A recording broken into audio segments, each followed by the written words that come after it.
She was feeding him again, a chunk of meat, raw and red, steam rising from the microwave plate. Our son chewed slowly, hesitant, like his body understood something his mother denied. "What is that?" I asked. "Liver," she said.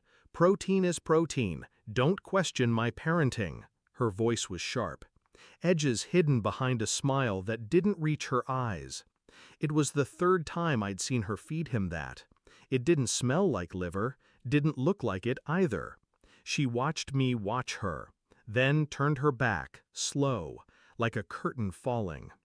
Later that night, when they slept, I scraped the leftovers into a Ziploc bag, labeled it Sample A, sent it to a private lab under a fake name. I told myself it was paranoia, but something deeper, colder, whispered, "No, it's pattern." The call came 4 days later. The voice on the other end was shaking. "Sir, I don't know who you are, but pick up your child, immediately. And whatever you do, don't eat anything she gives you." Then he hung up, and I realized it wasn't paranoia, it was instinct. I didn't go to the police, not yet, because this wasn't about evidence, it was about truth, and she was hiding it. That night I watched her hold our baby close, hair draped like a veil over her face, humming a lullaby she used to sing to me. It made my skin crawl now. She hadn't touched me in weeks, maybe months, not really, not since I found that note in the trash. "You're right, he's too slow to catch on," signed with an initial I didn't recognize. It had been folded twice, then burned at the edges. She'd missed the shredder by mistake.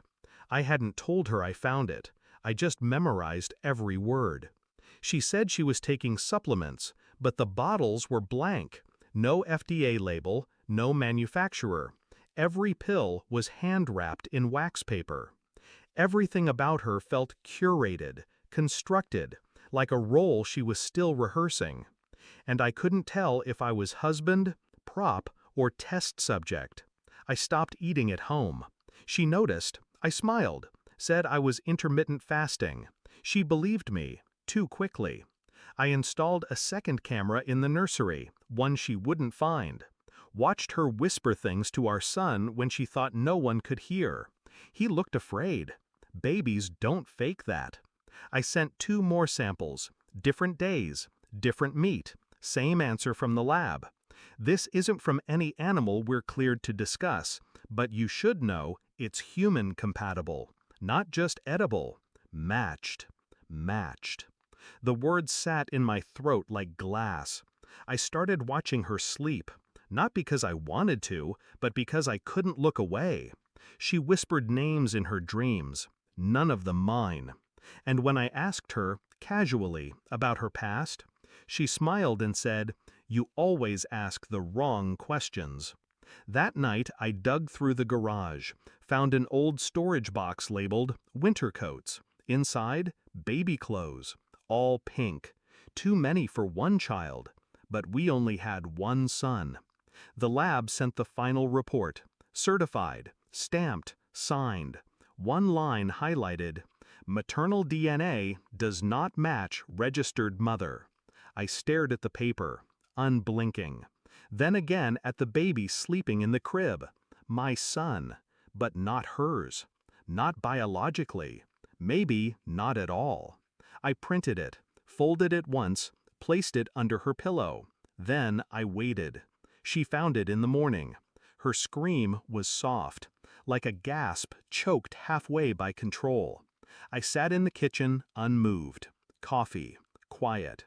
She came in, barefoot, face pale. "What did you do?" I looked up, slow. "What did you do?" She broke first, always the guilty who speak louder. I'd already contacted the agency, the one we'd used for the surrogacy, supposedly. Except there was no contract, no receipt, no trace of the woman she claimed to hire. But the lab had found her, alive, and she had a story to tell. About a stolen baby, about a fake adoption, about a woman who couldn't carry but wouldn't let that stop her. I played the voicemail over speaker.